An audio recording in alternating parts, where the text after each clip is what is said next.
You know, you don't necessarily need a Bible open on your lap to learn something about God. All you need is a backyard. Now, I know Christians sometimes get nervous talking about what we can learn about God from nature because it sounds like we're quietly demoting the authority of Scripture. And on occasion, that has happened. But it doesn't have to be that way. St. Paul tells us in Romans 1 that there are things about God every person already knows just from paying attention to what God has made. Paul asserts that we can tell God exists, that God is powerful and worthy of worship, and that God created all things. And Psalm 19 makes the same case in fewer words. The heavens are declaring God's glory.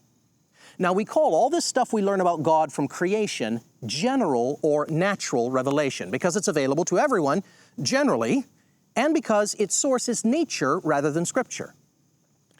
But here's where it gets interesting. Paul goes a bit further. He also claims that if we look at the world and don't see God, it's not because the evidence is lacking, it's because we don't want to see it. We've closed our eyes to it.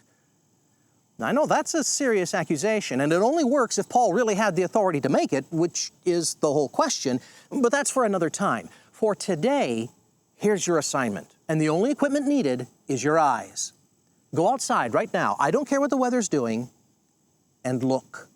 Actually, look. And you'll start noticing what's already there. A maker's mark on everything that was made. Sometimes God just writes small.